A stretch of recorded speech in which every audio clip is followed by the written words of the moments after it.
आप 2 रोटी खा रहे हो, अचानक सर्जरी के बाद आपने देखा कि आप एक निवाला खाते हो तो भी आपको लगता है कि पेट फुल हो गया है। वो चीज़ एक्सेप्ट करने के लिए आप मेंटली तैयार होनी चाहिए। हम over a period of time वो जो खाने की कैपेसिटी है वो बढ़ जाता है, right. In the next 6 months to 1 year बढ़ जाएगा। हाँ, पहले जैसा नहीं होगा, बट इतना आराम से हो जाएगा कि आप एक रोटी 1 साल बाद एक रोटी आप आराम से खा लोगे। सर, क्या स्वाद के प्रति लगाव भी कम हो जाता है क्या? यस, ये होता है। वो रोज 10 कैन कोक पीते हैं। नाउ उनकी बेटी उनके साथ आए थे, जब मैंने उनको बोला कि आपको ये एडिक्शन छोड़ना पड़ेगा, ही टुक ऑफेंस। उनको लगा कि आपने एडिक्शन वर्ड कैसे यूज कर दिया। कितना वक्त लगता है सर्जरी में सर, बैरिएट्रिक सर्जरी में? अगर कोई पेशेंट कोई जूझ रहा है मोटापे से, वो कराना चाहे तो वो ओवरऑल फर्स्ट ओपीडी से लेकर के डिस्चार्ज होने तक कितना समय लगता है, और क्या क्या जोखिम है इस सर्जरी? मैं बताता हूँ। देखिए, जब हम एक सर्जरी के बारे में बात करते हैं और उसके कॉम्प्लिकेशंस के बारे में बात करते हैं तो 2 तरह की कॉम्प्लिकेशंस हो सकती हैं। कितना किलो वजन कम हो जाता है सर्जरी के 1 साल के अंदर, अगर एक मोटा मोटी अनुमान लगाया जाए तो? देखिए, एक्चुअली जब हम मतलब उसका टेक्निकल आंसर तो बीएमआई से रिलेटेड हाँ, होगा। नहीं, हम बीएमआई से नहीं बोलेंगे। क्या होता है कि सपोज मैं आपको एक एग्जांपल देता हूँ। तो देखिए, मोटापे से एक तरह की जो लोग जूझते हैं, एक तरह की शर्मिंदगी भी झेलते हैं समाज में। इस सर्जरी के बाद आपने ऐसा देखा है कि उनका कॉन्फिडेंस लौट आया है, उनकी लाइफ में क्या चेंजेस आए हैं? डेफिनेटली मैं इसमें थोड़ा सा आपका टाइम लूंगा। ये बहुत ही आपने इंपॉर्टेंट मुद्दा उठाया है।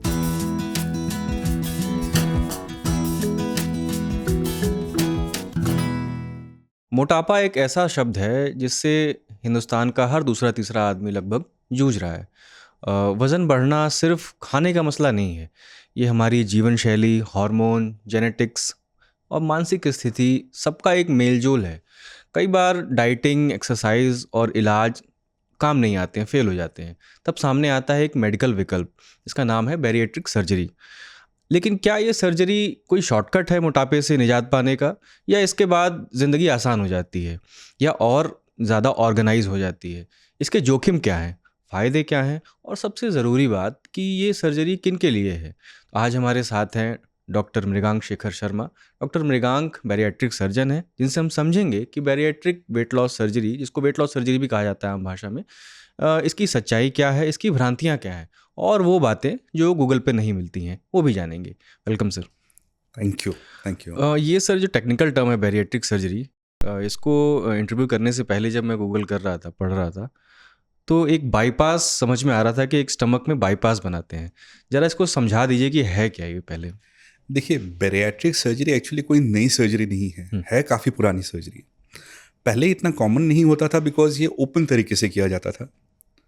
पिछले करीबन 30-35 साल से ये लैप्रोस्कोपिक मतलब दूरबीन के जरिए किए जा रहे हैं, इसीलिए ये बहुत पॉपुलर हो गया। नाउ बैरिएट्रिक सर्जरी एक्चुअली एक जेनेरिक टर्म है, इसमें अलग अलग किस्म के सर्जरी होते हैं। अगर हम ब्रॉडली इसको क्लासिफाई करें तो 2 किस्म के सर्जरी होते हैं। एक होता है रिस्ट्रिक्टिव सर्जरी और एक होता है malabsorptive surgery. Restrictive surgery actually दोनों में ओवरलैप होती है, राइट। ऐसा नहीं कि एक प्योरली रिस्ट्रिक्टिव होता है या एक प्योरली मैल एब्जॉर्प्टिव होता है, ऐसा नहीं होता है। बट रिस्ट्रिक्टिव सर्जरी वो होते हैं जो आपकी खाने की जो क्षमता है उसको कम कर देते हैं। At the same time, unlike dieting, जैसे डाइटिंग करने से आपको हमेशा भूख लगी रहती है, वहाँ पे भूख नहीं लगती है। कैसे सर, कैसे होता है? हाँ, मैं आपको समझाता हूँ।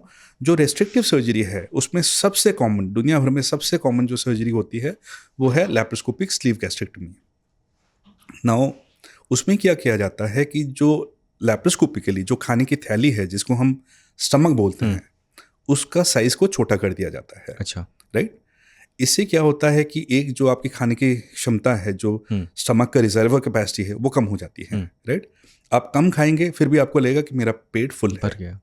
सेकेंडली, स्टमक जो है एक बलून शेप्ड ऑर्गन जैसा है, उसका एक हिस्सा होता है जिसको हम फंडस बोलते हैं मेडिकली। ना उस फंडस से एक हार्मोन रिलीज होती है जिसका नाम है ग्रेलिन। ग्रेलिन एक ऐसी हार्मोन है जो हमारे भूख को बढ़ावा देता है। अच्छा, क्योंकि उस हिस्से को हम निकाल देते हैं इसीलिए भूख कम लगती है। अच्छा। सेकेंडली, और एक चीज़ क्या होती है कि जब इस सर्जरी के बाद जब हम खाना खाते हैं, वो खाना बहुत जल्दी स्टमक से पास होके छोटी आंत में पहुंच जाती है। उससे क्या होता है कि कुछ ऐसे हार्मोन्स है जिसका प्रोडक्शन बढ़ जाते हैं, जिसको हम GLP बोलते हैं, ग्लूकागॉन लाइक पेप्टाइड्स। तो इसीलिए उसको प्योरली रेस्ट्रिक्टिव, एक प्योरली फिजिकल तरीके से ही वो वेट लॉस करता है, ऐसा नहीं होता है। राइट। उसमें बहुत सारे बायोकेमिकल चेंजेस होते हैं, बट फिर भी for the sake of classification हम उसको रिस्ट्रिक्टिव सर्जरी मानते हैं, राइट। दूसरा जैसे मैंने बताया वो है मैल एब्जॉर्प्टिव सर्जरी, जिसको हम ब्रॉडली कहते हैं गैस्ट्रिक बाईपास। ना अलग अलग किस्म के गैस्ट्रिक बाईपास है, but just for the sake of मतलब व्यूअर्स हम उसको गैस्ट्रिक बाईपास ही बोलते हैं। देखिए, हम जब खाना खाते हैं वो मुंह से जाके फूड पाइप से जाके स्टमक पहुंचता है, वहाँ एसिड से मिक्स होता है, फिर वो नीचे जाता है छोटी आंत में, फिर डाइजेस्टिव हार्मोन्स के डाइजेस्टिव जो जूसेस होते हैं उसके साथ मिक्स होती है, फिर उसके बाद जो छोटी आंत है स्मॉल इंटेस्टाइन, वहाँ से डाइजेशन होती है। सो डाइजेशन के लिए क्या क्या चाहिए? फूड चाहिए, एसिड चाहिए, डाइजेस्टिव जूसेस चाहिए, और एक कॉमन चैनल चाहिए मतलब स्मॉल इंटेस्टाइन की, जो करीब 7-8 फीट लंबी है, जहाँ से डाइजेशन होती है। नाउ इस सर्जरी में ऐसा कुछ किया जाता है ताकि फूड और डाइजेस्टिव जूसेस मिक्स होने के बाद जो कॉमन चैनल नॉर्मली 7-8 फीट होती है वो करीब 3 फीट ही बच जाती है। ऐसा नहीं कि हम छोटी आंत को काट के निकाल देते हैं, बट कुछ ऐसे रीराउटिंग करते हैं इंटेस्टाइन के साथ कि जो कॉमन लिम्ब मिलती है डाइजेशन के लिए वो छोटी हो जाती है। तो सर कोई नुकसान नहीं होता है? जैसे एक नेचुरल प्रोसेस है कि आपके स्टमक में फूड मिक्स हो रहा है और वहाँ पे एसिड है, और बिना उसको आप बाईपास करके सीधा स्मॉल इंटेस्टाइन में भेज रहे हैं खाने को, तो देखिए हर चीज़ जो हम करते हैं थोड़ी बहुत साइड इफेक्ट होता ही है। भले हम कोई दवाई प्रिस्क्राइब करें, कोई हम सर्जरी करते हैं, थोड़ी बहुत साइड इफेक्ट होती है। मैं यूजुअली पेशेंट्स को ये एग्जांपल देता हूँ, जैसे कैंसर में कीमोथेरेपी की दवाई देते हैं, बहुत टॉक्सिक होते हैं, है ना, हर किसी को पता है, बट फिर भी लेते हैं। देखिए, हम एक ट्रीटमेंट मोडेलिटी को अडॉप्ट तब करते हैं जब उसका एडवांटेज डिसएडवांटेज से ज़्यादा हो, राइट। ऐसा कोई ट्रीटमेंट मोडेलिटी है ही नहीं इस दुनिया में जो कंप्लीटली साइड इफेक्ट से फ्री हो या कोई कॉम्प्लिकेशंस की चांसेस ना हो, राइट। सो हम ये देखते हैं कि एडवांटेजेस ज़्यादा है कि डिसएडवांटेजेस ज़्यादा है। अगर एडवांटेजेस ज़्यादा है उस ट्रीटमेंट से तो डेफिनेटली हम उसको अडॉप्ट करते हैं। और आप बता रहे हैं कि डिसएडवांटेजेस इसके कौन लोग हैं? क्या उनका वज़न कितना ज़्यादा रहता है? कौन लोग इसके योग्य कौन है? सर्जरी किसको कराना चाहिए? देखिए, ministry of health and family welfare ने कुछ हमारे को क्राइटेरिया या गाइडलाइंस दिए हुए हैं जिसको हम फॉलो करते हैं। मोटापे को मेजर करने के लिए जो सबसे कॉमन पैरामीटर हम यूज़ करते हैं वो है बॉडी मास इंडेक्स। एक बेसिकली रेशियो होता है हाइट और वेट के बीच में। लोग मानते हैं कि ये सबसे मतलब एकदम बढ़िया पैरामीटर नहीं है, but because of the lack of a better parameter हम इसी को यूज करते हैं। अभी एक बॉडी राउंडनेस इंडेक्स भी आया है। एग्जैक्टली मतलब लोग कहते हैं कि this is not the best parameter because, but we do not have a better parameter. देखिए, एक होता है कि पैरामीटर अच्छी होनी चाहिए, सेकेंडली पैरामीटर रिप्रोड्यूसिबल होनी चाहिए, हर कोई उस पैरामीटर को रिप्रोड्यूस कर सके। In the absence of that हम बॉडी मास इंडेक्स को ही लेते हैं। Now normal body mass index 18 से 25 के बीच में होना चाहिए, 24.9 टू बी प्रिसाइज। उससे ऊपर जब हो जाता है तो हम ओवरवेट कैटेगरी में आ जाते हैं, जब 30 के ऊपर हो जाते हैं तो हम ओबेसिटी कैटेगरी में आ जाते हैं। नाउ जो गाइडलाइंस है वो एक ये कहता है कि अगर हमारा BMI 37.5 से ऊपर हो, साथ में भले कोई बीमारी हो या ना हो, हम इस सर्जरी के लिए एलिजिबल हो जाते हैं। अच्छा। और अगर साथ में ऐसा कोई भी एक बीमारी हो जो मोटापे के साथ एसोसिएटेड हो, right, like diabetes, blood pressure, खराटे लेने की प्रॉब्लम, फीमेल्स में पॉलीसिस्टिक ओवेरियन डिजीज़, घुटनों की प्रॉब्लम, सब ये सब भी अगर हो तो, और अब पेशेंट का BMI 32.5 से ज़्यादा हो तो आप इस सर्जरी के लिए एलिजिबल हैं। अच्छा। नाउ जानने वाली बात यह है कि ये क्राइटेरिया जो है as compare to western population थोड़ा सा कम रखा गया है।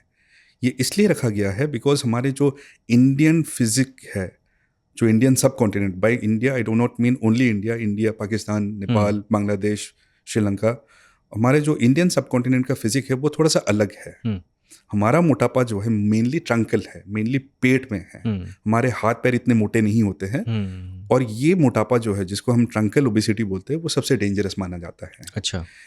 इसी पॉपुलेशन सब टाइप में डायबिटीज़ का इंसिडेंस सबसे ज़्यादा है, राइट, बिकॉज ट्रंकल ओबेसिटी बहुत ज़्यादा है इंडियन सब कॉन्टिनेंट में। इसीलिए जो BMI की क्राइटेरिया है as compare to the western population थोड़ा सा कम रखा गया है। तो ये जो आपके पास पेशेंट आते हैं, क्या वो जो ओबेसिटी से जूझ रहे होते हैं, आपको अक्सर डायबिटिक भी मिलते हैं वो लोग? मेजॉरिटी पेशेंट्स डायबिटिक मिलते हैं, राइट। हाँ, कुछ यंग पेशेंट्स आते हैं जिनको मतलब काफ़ी रिलेटिवली यंग, उनको डायबिटीज़ नहीं होते हैं, बट जो मिडिल एज पेशेंट्स होते हैं majority of them are diabetic patients. इनको डायबिटीज़, हाई ब्लड प्रेशर और इवन मोर देन दैट जो खराटे लेने की प्रॉब्लम है वो बहुत ज़्यादा होते हैं, जिसको हम मेडिकली ऑब्स्ट्रक्टिव स्लीप एपनिया बोलते हैं। अच्छा, सर्जरी से पहले किस तरह के टेस्ट होते हैं और किस तरह से आप लोग काउंसलिंग करते हैं पेशेंट की? देखिए, सर्जरी से मतलब पहले तैयार कैसे करते हैं हाँ, पेशेंट को? बेसिकली उनको तैयार कैसे करते हाँ, हैं। क्योंकि कुछ लोग सुन रहे होंगे और वो चाहते हों अगर ये सर्जरी कराना। एग्जैक्टली। देखिए, पहली चीज़ तो जब पेशेंट आते हैं हमें ये भापना होता है कि क्या पेशेंट सर्जरी के लिए मेंटली तैयार है कि नहीं। बहुत बार क्या होता है वो एकदम कन्विंस होके मोटिवेटेड होके आते हैं। बहुत बार क्या होता है कि वो इतना कन्विंस नहीं होते, उनके फैमिली वाले चाहते हैं कि वो कुछ ऐसा करे ताकि उनका वजन घटे, बिकॉज उनको लग रहा है कि वो मोटापे के शिकार है। काफ़ी कुछ उन्होंने ट्राई कर लिया, फिर भी मोटापा घट नहीं रहा है, बट मन ही मन में पेशेंट इतना तैयार नहीं होते हैं। तो जब हम पेशेंट से बात करते हैं हम ये जानने की कोशिश करते हैं कि वो मेंटली तैयार है कि नहीं इस सर्जरी को कराने के लिए। बिकॉज देखिए, जैसे बाकी बीमारियों में एक इलाज होती है, ये एक इलाज है, ये कोई जादू है नहीं। इसमें हमारा जितना कमिटमेंट होता है पेशेंट से भी उतना ही कमिटमेंट चाहिए होता है। अगर पेशेंट उतना कमिटमेंट दिखाने के लिए तैयार नहीं है तो हम उनको वेट करने के लिए बोलते हैं, राइट। बिकॉज डेफिनेटली लाइफस्टाइल में चेंजेस आएंगे। कितना आप खा पाएंगे, क्या आप खाएंगे, क्या आप इसके बाद एक्सरसाइज करेंगे, ये सब चीज़ें बहुत इंपॉर्टेंट है। सो पेशेंट एक इक्वल पार्टनर है इस सर्जरी में, राइट। नाउ जब पेशेंट आते हैं और हमें लगता है कि हाँ ये पेशेंट मोटिवेटेड है, तो हम पेशेंट को सर्जरी के ऑप्शंस बताते हैं। हम भी थोड़ा सा उनको गाइड करते हैं, बट अल्टीमेटली पेशेंट डिसाइड करते हैं। बट ऑफ कोर्स अगर हमें लगता है कि ये एक यंग पेशेंट है, इनको कोई डायबिटीज़ नहीं है, ब्लड प्रेशर वगैरह नहीं है, तो हम उनको दूसरे ऑप्शन मतलब नहीं, उनको सर्जरी की ज़रूरत तो है। अच्छा। बट क्योंकि उनको डायबिटीज़ वगैरह नहीं है, उस मोटापा उस हद तक बढ़ गया है कि वो खुद ब खुद एक बीमारी बन गई है, इसीलिए इसको मॉर्बिड ओबेसिटी बोलते हैं। सर्जरी की ज़रूरत तो है ही उसमें, बट उनको कौन सी सर्जरी बेटर रहेगा वो हम उनको थोड़ा सा गाइड करते हैं। बट जब वो पेशेंट डायबिटिक होते हैं, मिडिल एज, ब्लड प्रेशर की प्रॉब्लम है, तो दोनों चीज़ें हम कर सकते हैं, रिस्ट्रिक्टिव या मेल एब्जॉर्प्टिव। बट उसमें हमें उनको ये बताना होता है कि कौन से सर्जरी के बाद क्या क्या चेंजेस होंगे। फॉर एग्जांपल, जब सर्जरी करने के लिए पेशेंट तैयार होते हैं, उनके साथ हम डिटेल में बात करते हैं, लाइफस्टाइल चेंजेस के बारे में बात करते हैं। जब पेशेंट तैयार होते हैं तो पहले मैं जांच वगैरह के बारे में बात करता हूँ। उनको एक डिटेल्ड इन्वेस्टिगेशंस हम करते हैं, उसमें ब्लड के टेस्ट किए जाते हैं, राइट, अल्ट्रासाउंड किया जाता है, हार्ट का चेकअप होता है, एंडोस्कोपी होती है, अल्ट्रासाउंड होती है। ये तो हो गए फिजिकल टेस्ट। इसके अलावा हर पेशेंट का एक साइकियाट्रिक एनालिसिस होती है, राइट, ये जानने के लिए कि पेशेंट उस सर्जरी के लिए तैयार है कि नहीं, क्या वो उस सर्जरी के बाद जो चेंजेस है उसको एक्सेप्ट कर पाएंगे कि नहीं। कुछ मेंटल हेल्थ इश्यूज है जिसकी वजह से उनको पाया जाता है कि उनको सर्जरी नहीं करना चाहिए। कैसे ये एक डबल एज सोर्ड है, राइट। बिकॉज अगर साइकियाट्रिस्ट को लगता है कि वो सर्जरी के बाद वो चेंजेस एक्सेप्ट करने के लिए तैयार नहीं है, तो ऑब्वियसली वो बहुत नाखुश रहेंगे, राइट। तो ऐसे पेशेंट्स में हम सर्जरी डिनाई करते हैं। क्योंकि इतने साल तक खाने की आदत है और भूख लगने की, अचानक से आपको भूख लगना कम हो जाए तो बेचैनी होना। एग्जैक्टली।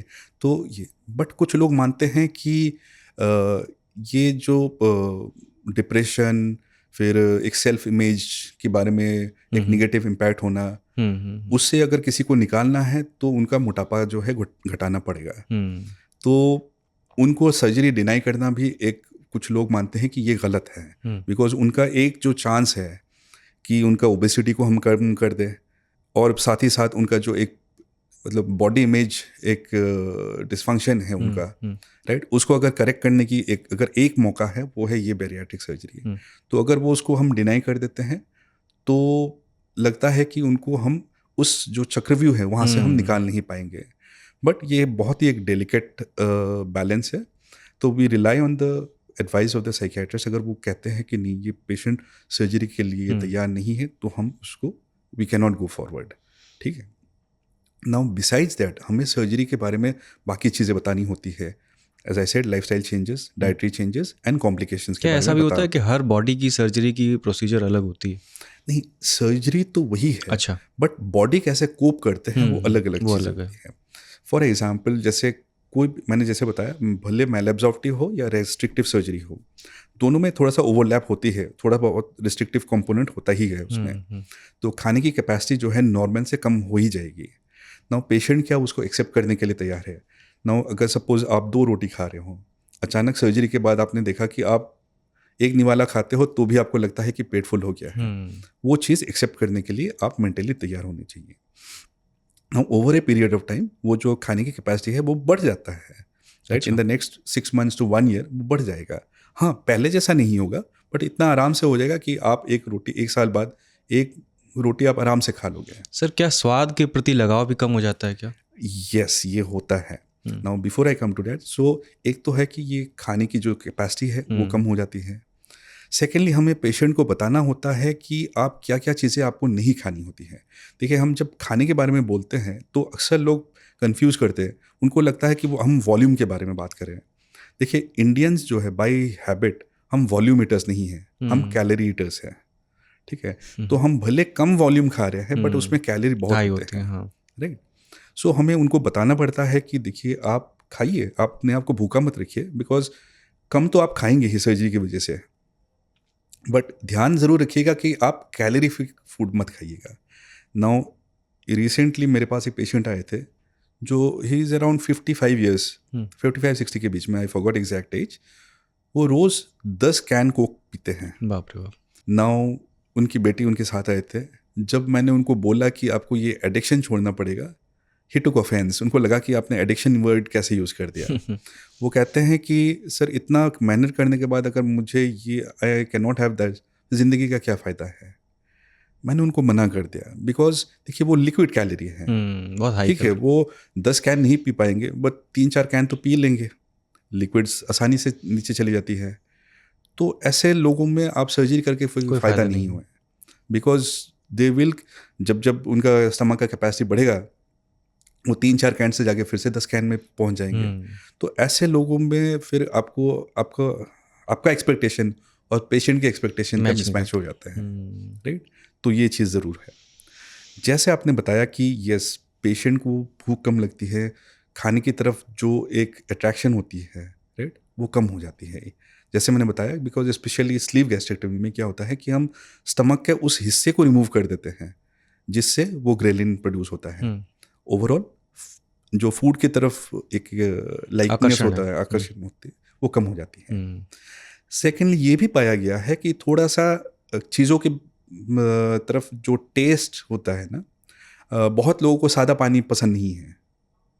आप वो चाय पी लेंगे, कॉफ़ी पी लेंगे, थोड़ा सा शिकंजी पी लेंगे, राइट, बट सादा पानी पिलाने की कोशिश करो तो उनको अच्छा नहीं लगता है। नाउ ये एग्जैक्टली क्यों होती है, इसका रीज़न हमें भी बहुत अच्छे से नहीं पता, बट ये बहुत एक कॉमन चीज़ है जो हम देखते हैं कि सर्जरी के बाद थोड़ा सा टेस्ट जो है वो चेंज हो जाते हैं। यस, पेशेंट्स को ओवरऑल एक, देखिए, सेटाइटी जो है एक कंडीशन रिफ्लेक्स है। आप शायद 2 रोटी खा के सेटिस्फाइड हो जाते हैं, मैं शायद 3 रोटी खा के सेटिस्फाइड हूँ। सो वो एक कंडीशन रिफ्लेक्स है, राइट। तो over a period of time patient को पता चलता है कि मैं इतना ही खाऊं तो मैं सेटिस्फाइड हो जाता हूँ, उससे ज़्यादा मैं खाऊं तो मुझे डिस्कम्फर्ट होता है।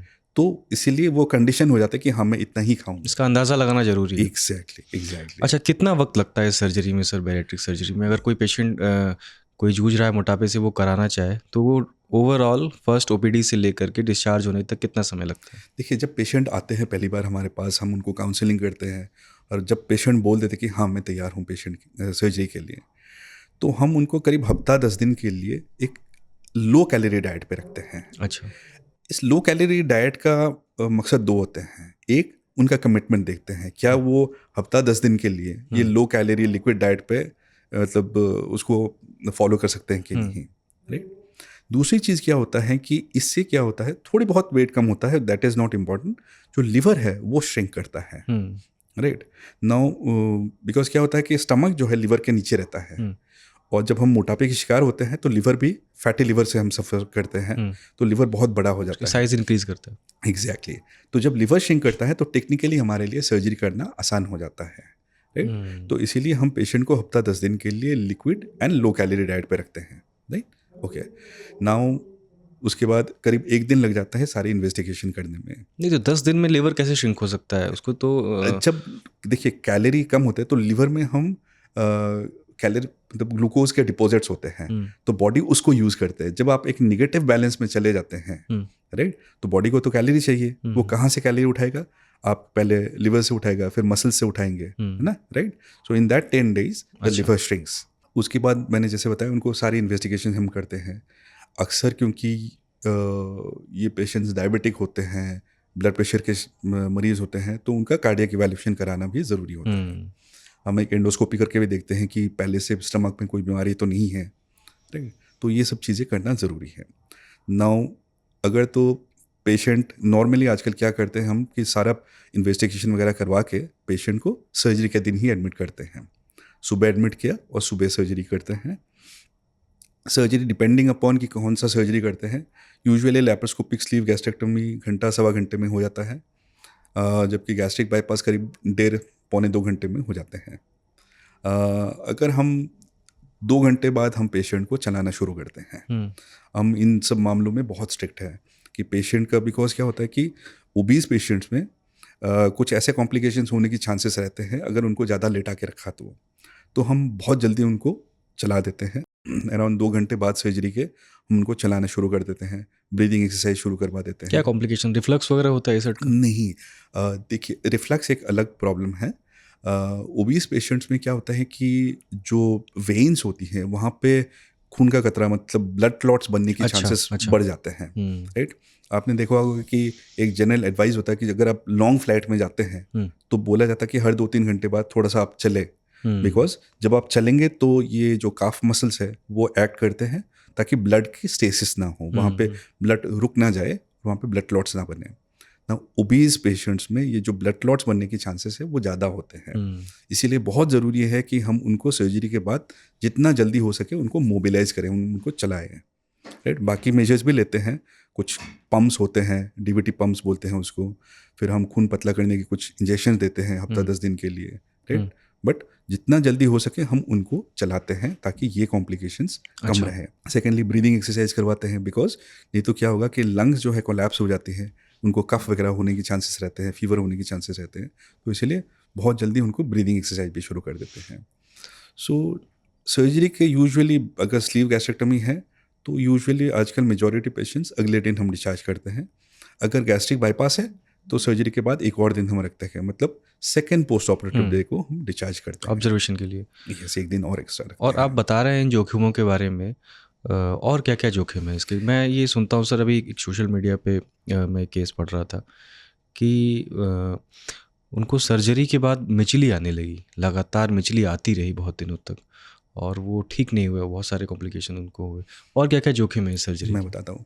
देखिए, जब हम एक सर्जरी के बारे में बात करते हैं और उसके कॉम्प्लिकेशंस के बारे में बात करते हैं तो 2 तरह की कॉम्प्लिकेशंस हो सकती हैं।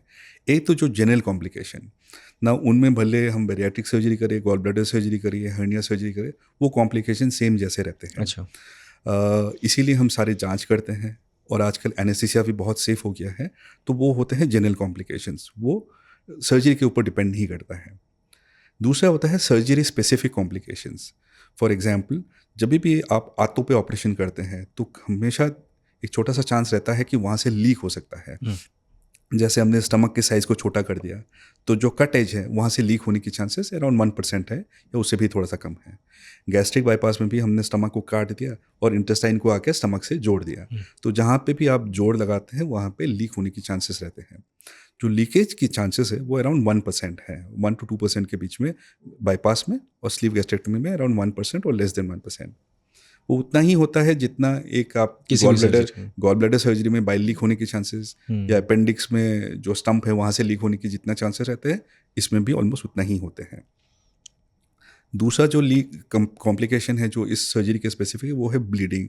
जो कट एज होता है वो क्योंकि उसमें ब्लड सप्लाई काफ़ी होता है तो वहाँ से ब्लीडिंग होने की चांसेस रहती हैं, राइट। ओके, सो ये 2 ऐसे इमीडिएट पोस्ट ऑपरेटिव कॉम्प्लिकेशन है जिसके बारे में हमें हमेशा सतर्क रहना चाहिए एज अ सर्जन। ये इमीडिएट ही होते हैं, 1-2 दिन में दिख जाते हैं, उसके बाद नहीं? यूजुअली अराउंड मेजॉरिटी पेशेंट्स हफ्ता 10 दिन के अंदर ही प्रेजेंट कर लेते हैं, राइट।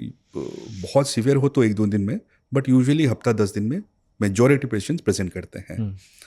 ऐसे ओकेजनल केस रिपोर्ट भी आया है कि वो 3-4 हफ्ते बाद भी प्रेजेंट किया है, but usually almost majority patients within a week to 10 days के अंदर ही ये प्रेजेंट करते हैं, राइट। हाँ, कुछ लॉन्ग टर्म कॉम्प्लिकेशंस हो सकते हैं, जैसे आपने जहाँ पे आंत को काटा है या जहाँ जोड़ा है थोड़ा सा सिकुड़ सकता है, इसको नैरोइंग या स्ट्रिक्चर बोल सकते हैं। इसके भी चांसेस अराउंड 1 to 2% ही होते हैं, बट ऐसा नहीं कि इसके कॉम्प्लिकेशंस किसी दूसरे सर्जरी के मुकाबले बहुत ज़्यादा है, ऐसा नहीं होता है। हाँ, देखिए कुछ जैसे आपने थोड़ी देर पहले रिफ्लक्स के बारे में पूछा। नाउ हमें पता है कि जो स्लीव गैस्ट्रेक्टोमी सर्जरी है वो रिफ्लक्स को बढ़ावा देता है। नाउ अगर ऐसा पेशेंट आपके पास आते हैं जिनको पहले से रिफ्लक्स हो, तो आप उनमें कभी भी आपको स्लीव गैस्ट्रेक्टोमी नहीं करना चाहिए। अच्छा। तो ये चीज़ें जानना ज़रूरी है, एंड आपको सर्जरी जो है उसी हिसाब से पेशेंट के हिसाब से टेलर मेड करना चाहिए। जो वन साइज फिट्स ऑल ये वो नहीं होता है बैरियाट्रिक सर्जरी में। तो अगर पेशेंट कहता कि नहीं मुझे रिफ्लक्स है, definitely laparoscopic sleeve gastrectomy is not the right procedure for him और हर। या कोई एग्जिस्टिंग डिजीज़ है तो हाँ, देखिए वो क्या एग्जिस्टिंग डिजीज़ की वजह से हमें सर्जरी रोकना चाहिए, डिले करना चाहिए, या उससे कोई फ़र्क नहीं पड़ेगा, वो हमें देखना होता है, right. As I said medical diseases तो होंगे ही, राइट। उस मेडिकल डिजीज़ेस को ठीक करने के लिए ही ये बैरियाट्रिक सर्जरी किया जाता है, राइट, ओके। बट हाँ, कुछ ऐसे सर्जरी डिजीज़ेस होते हैं जिसकी वजह से हमें सर्जरी को या तो टेलर मेड करना चाहिए या हमें थोड़ा बहुत वेट करने की ज़रूरत पड़ती है। और कितना सर एक अमूमन लेमन लैंग्वेज में पूछे कितना किलो वज़न कम हो जाता है सर्जरी के 1 साल के अंदर, अगर एक मोटा मोटी अनुमान लगाया जाए तो?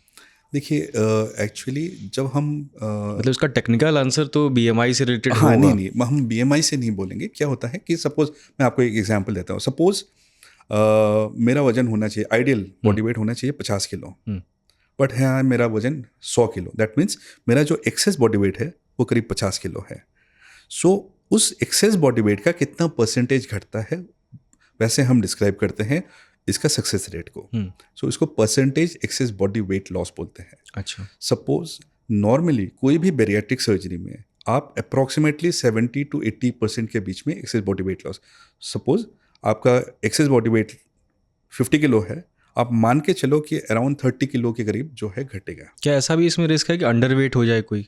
अगर कॉम्प्लिकेशन ना हो तो कभी नहीं होता है। अच्छा। हाँ, अगर आपने सर्जरी करते हुए कुछ कॉम्प्लिकेशन कर दिया जिसमें ज़्यादा नैरोइंग हो गई, लोग खा नहीं पा रहे हैं, मैंने अपने प्रैक्टिस में ऐसे अंडर न्यूट्रिशन से सफ़र करते हुए कभी नहीं देखा है।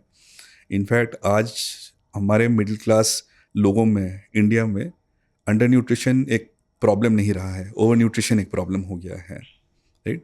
हाँ, कॉम्प्लिकेशन से ही हो सकता है, बट नॉर्मल सर्जरी से कभी भी अंडर न्यूट्रिशन का प्रॉब्लम नहीं होती है।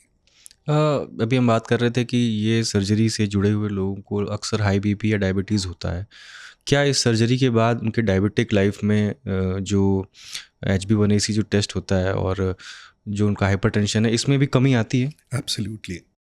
ये एकमात्र ऐसा इंटरवेंशन है हमारे सिस्टम ऑफ मेडिसिन में, एलोपैथिक सिस्टम ऑफ मेडिसिन में, जो डायबिटीज़ और ब्लड प्रेशर को कम्प्लीटली क्योर कर सकता है। अच्छा। देखिए नॉर्मली मुझे भी हाई ब्लड प्रेशर है, मैं रोज़ एक गोली खाता हूँ, राइट। वो क्योर नहीं है, उसको कंट्रोल किया जाता है, राइट।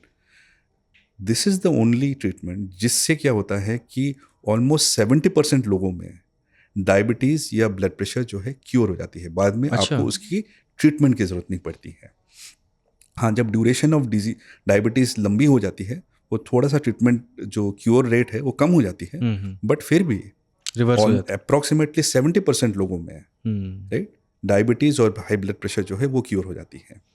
हाँ, कहा जाता है कि गैस्ट्रिक बाईपास में लॉन्ग टर्म डायबिटीज़ का जो क्योर है वो थोड़ा सा ज़्यादा है as compare to sleeve gastrectomy surgery, but ये डेफिनेटली है, अराउंड 70% लोगों में ये क्योर हो जाती है। और सर सर्जरी के बाद और क्या क्या जीवन शैली में क्या बदलाव करने होते हैं, डाइट एक्सरसाइज से जुड़े, अगर आप बताना चाहें? देखिए मैंने जैसे आपको थोड़ी देर पहले बताया था कि ये this is not magic, this is a treatment जिसमें पेशेंट का इक्वल रिस्पॉन्सिबिलिटी होता है। तो सर्जरी के बाद एक्चुअली क्या होता है कि पहले 2 हफ्ते पेशेंट लिक्विड और सेमी सॉलिड डाइट पे ही रहते हैं। तीसरे और चौथे हफ्ते पेशेंट सॉफ्ट डाइट पे रहते हैं, और चौथे हफ्ते के बाद पेशेंट नॉर्मल डाइट खा सकते हैं। पेशेंट को हम ये एक्टिवली काउंसिल करते हैं कि देखिए उनकी खाने की जो कैपेसिटी है वो काफ़ी कम हो जाती है। उनको वो रियलाइज़ कराना पड़ता है कि जब भी आपको लगे कि आपका पेट थोड़ा सा भी भरा हुआ है, आप खाना बंद कर दीजिए। आप हमेशा पहले की जैसे अगर कंपेयर करते रहेंगे कि मैं पहले 2 फुल्का खाता था, तो आपको प्रॉब्लम होगी, बिकॉज हमने स्टमक का कैपेसिटी को छोटा कर दिया है, राइट। पहले आप शायद 1 गिलास पानी आराम से पी जाते थे, अभी आप देखेंगे कि आप 1/3 गिलास पानी भी अगर आपने पी लिया तो आपको लगेगा कि मेरा पेट फुल हो गया है।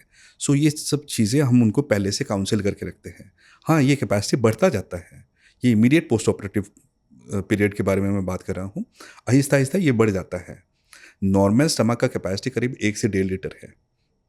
जब जैसे स्लीव गैस्ट्रेक्टमी हम सर्जरी जब ख़त्म करते हैं तो स्टमक का कैपेसिटी 100-150 ml करीब रह जाता है, राइट। 1-1.5 साल बाद जाके ये 300-350 ml करीब पहुंच जाता है, राइट। उतना तक नहीं पहुंचता, बट काफ़ी हद तक बढ़ जाता है। तो आप 1-1.5 साल बाद आराम से 1-1.5 रोटी आप खा लेंगे, 1 गिलास पानी पी सकते हैं। हम पेशेंट को हमेशा ये बोलते हैं कि आपको हमेशा कैलोरी के बारे में कॉन्शियस होना चाहिए। आप कम खाने की कोशिश मत करो, जितना आपको भूख लगती है उतना आप खाओ, ठीक है। कम तो आप खाओगे ही बिकॉज सर्जरी हमने कर दिया है आपको, बट इम्पॉर्टेंट चीज़ ये है कि आप कितना कैलोरी खा रहे हो। हम हमेशा प्रोटीन प्रोटीन बोलते रहते हैं, क्यों हम प्रोटीन के बारे में ज़्यादा स्ट्रेस करते हैं?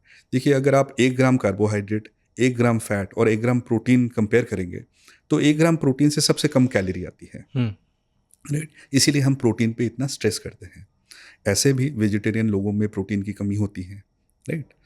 एंड इसीलिए हम बोलते हैं कि आप प्रोटीन ज़्यादा लो, राइट। तो इसीलिए एक तो है कि हम उनको सलाह देते हैं कि कैलोरी फूड अवॉइड करो या कम से कम कर दो। ज़ीरो तो हो ही नहीं सकता है, बट जितना हो सके कम ले। प्रोटीन पे ज़्यादा ध्यान दे, सैलड्स पे ज़्यादा ध्यान लेकिन दे। सर जो हम बैलेंस डाइट खाते हैं उसमें कार्ब्स है, प्रोटीन है, सब कुछ ही चाहिए। एंटीऑक्सीडेंट्स भी उसमें सलाद है। Absolutely, absolutely. अब लेकिन इस सर्जरी के बाद जब भूख इतनी कम लगेगी और आप कह रहे हैं 1 रोटी या बहुत कम खाना खा सकते हैं, तो वो कैसे ये समझ में आएगा कि हमें जो है न्यूट्रिएंट्स की कमी नहीं होगी फिर? एग्जैक्टली। सो इसीलिए जब हम सर्जरी करते हैं तो क्या होता है कि पहले 1-1.5 साल तक, स्लीव गैस्ट्रेक्टोमी में पहले 1-1.5 साल तक, और गैस्ट्रिक लाइफ बाईपास में करीब लाइफ लॉन्ग आपको कुछ सप्लीमेंट्स लेने पड़ेंगे, अच्छा। राइट। देखिए, क्योंकि कैलोरी की इतनी प्रॉब्लम नहीं होती है, विटामिन्स की कमी ना हो और प्रोटीन्स की कमी ना हो स्लीव गैस्ट्रेक्टोमी में, इसीलिए हम एक मल्टीविटामिन कैप्सूल देते हैं, राइट, ओके। और पेशेंट को प्रोटीन लेने के लिए इनकरेज करते हैं, भले वो नेचुरल फॉर्म में हो या भले प्रोटीन सप्लीमेंट में हो, ठीक है। बट गैस्ट्रिक बाईपास में क्योंकि हमने जानबूझ के मैल एब्जॉर्प्शन करवाया है, राइट, डाइजेस्टिव कैपेसिटी को कम करवाया है, इसीलिए कुछ लाइफ लॉन्ग सप्लीमेंट्स लेने पड़ते हैं, जैसे कैल्शियम, विटामिन B12, आयरन, ये सब लाइफ लॉन्ग लेने पड़ते हैं। इसीलिए प्री ऑपरेटिव काउंसलिंग में ही हम उनको ये भापते हैं कि क्या उनमें उतना विलिंगनेस है कि वो लाइफ लॉन्ग सप्लीमेंट ले। इसीलिए बहुत सारे इंडियन पेशेंट्स गैस्ट्रिक बाईपास की तरफ जाते नहीं हैं। ओवरऑल हमारा जो फॉलोअप की टेंडेंसी है वो बहुत कम होती है। इसीलिए अगर हमें लगता है कि हाँ, ये पेशेंट शायद इतना स्ट्रिक्टली फॉलोअप पे नहीं रहेंगे, तो हम उनको बाईपास अवॉइड करते हैं। अच्छा, क्या इनका पेशेंट का जो कॉन्फिडेंस है, क्योंकि देखिए मोटापे से एक तरह की जो लोग जूझते हैं, एक तरह की शर्मिंदगी भी झेलते हैं समाज में। इस सर्जरी के बाद आपने ऐसा देखा है कि उनका कॉन्फिडेंस लौट आया, उनकी लाइफ में क्या चेंजेस आए हैं? डेफिनेटली, मैं इसमें थोड़ा सा आपका टाइम लूँगा। ये बहुत ही आपने इम्पोर्टेंट मुद्दा उठाया है। देखिए कि हमेशा हमने जो बैरिएट्रिक सर्जरी में जो मोटापे का कॉज बताया है, बहुत ओवर सिंप्लीफाई कर दिया है। हमने बोला है कि आपने ज़रूरत से ज़्यादा खा लिया, इसीलिए आपका मोटापा बढ़ गया है। So it's a simple balance between energy input and energy output. It is not as simple as that.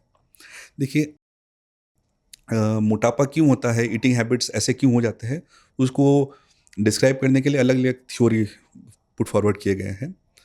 ये देखा गया है कि जब कुछ लोगों को जैसे कैलोरीफिक रिक्वायरमेंट ज़्यादा होती है अपने आप को सेटिस्फाई करने के लिए, जैसे मैंने आपको पहले भी बताया था, ये एक कंडीशन रिफ्लेक्स है।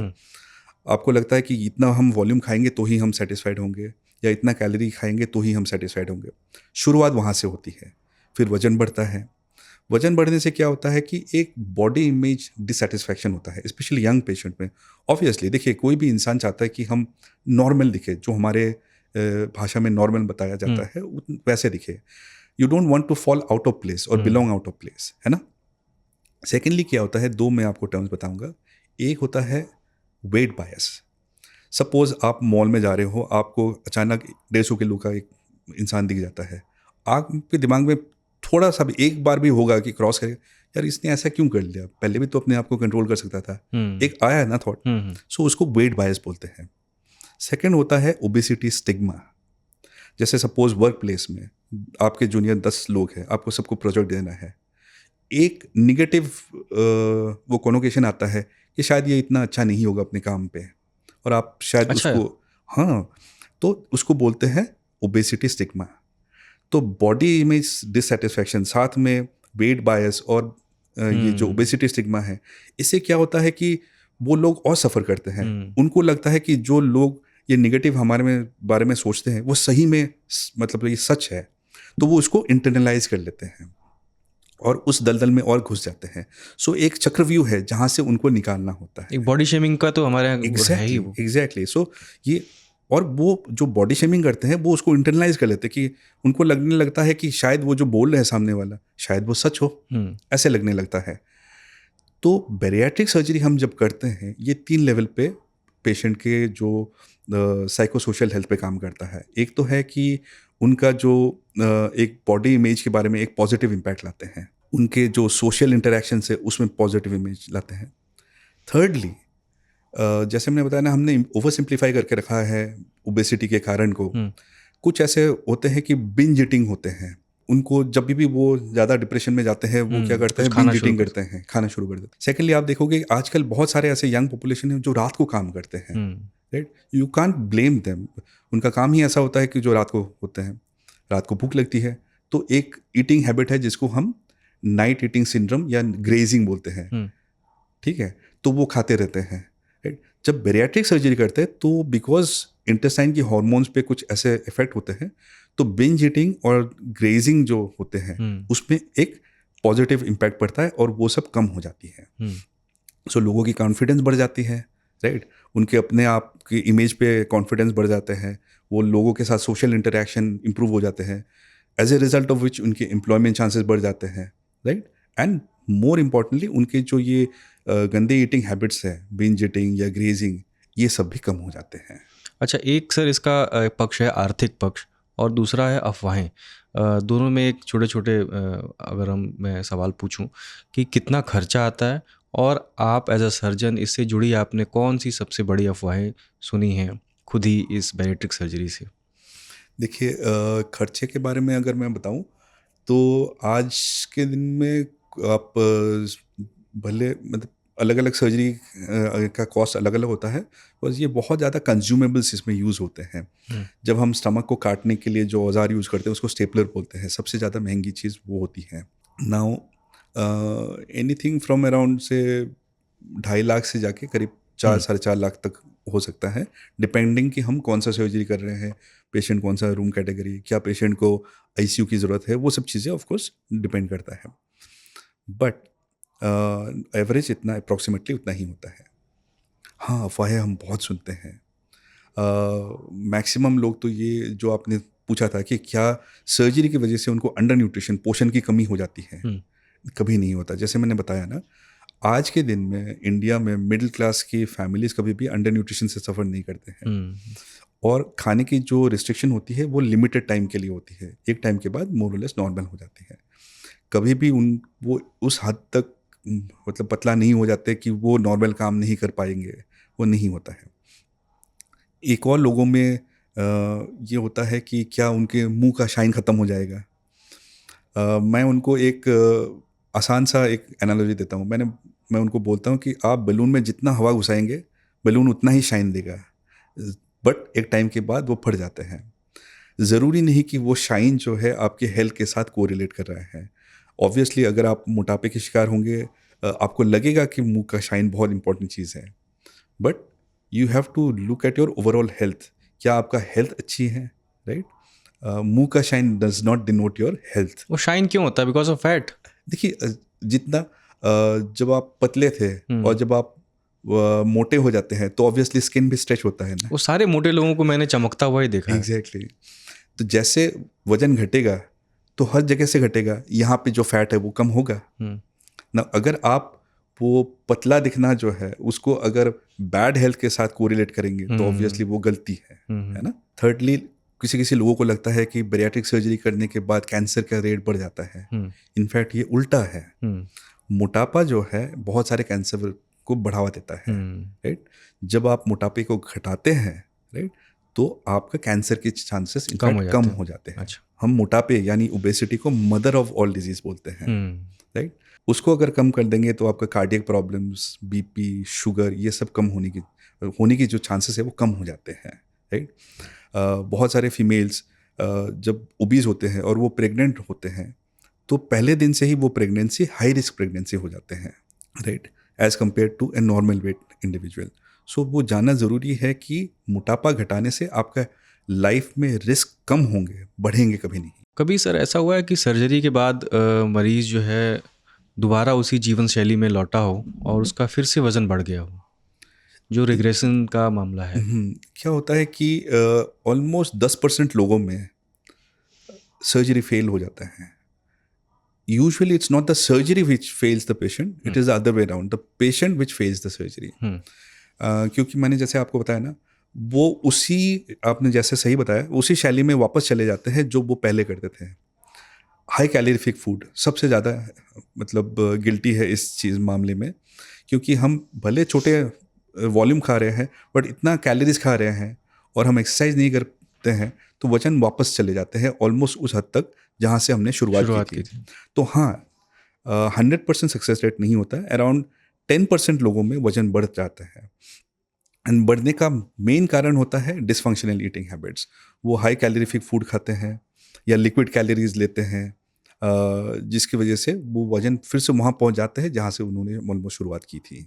थैंक यू सर आने के लिए। और मुझे लगता है कि जो लोग भी इस सर्जरी के बारे में सोच रहे होंगे या उनको लग रहा होगा कि अब मोटापा जो है वो डाइट से, एक्सरसाइज से कंट्रोल नहीं होता है और उनका बीएमआई एक हद तक बढ़ चुका है, तो आपने सारे इससे जुड़े हुए मिथ और इसके प्रोसीजर को और इसकी लागत को, इससे जुड़ी सारी अफवाहों को, सबको बहुत स्पष्ट तरीके आपने बताया। बहुत शुक्रिया आने के लिए। थैंक यू, शुक्रिया। तो ये थी बैरेट्रिक, जिसे वेट लॉस सर्जरी भी कहा जाता है आम भाषा में, इसकी कहानी, इसकी बातचीत। अगर आप या आपके जानने वाले वज़न से जुड़ी किसी भी जटिलताओं से जूझ रहे हैं तो ज़रूरी नहीं है कि हर बार आपको शर्मिंदा होना पड़े, ताने सुनने पड़े या खुद से नाराज़ रहना पड़े। कभी कभी इलाज सिर्फ दवा या डाइट से भी नहीं होती है, एक बड़ा मेडिकल फैसला भी आपकी बहुत बड़ी मदद कर सकता है। ये जो आज की बातचीत है, अगर इससे जुड़ी हुई आपके मन में कोई सवाल है, कोई जिज्ञासा है, तो आप कमेंट बॉक्स में लिख सकते हैं और इस बातचीत को अपनों से, अपने दोस्तों से साझा भी कर सकते हैं। और हाँ, अगर आप भी ऐसे ज़िंदगी से जुड़े मसलों पर बातचीत सुनना चाहते हैं, ये पॉडकास्ट आपको पसंद आता है, तो हमें फॉलो करें, सब्सक्राइब करें और लोगों से शेयर भी करें। नमस्कार।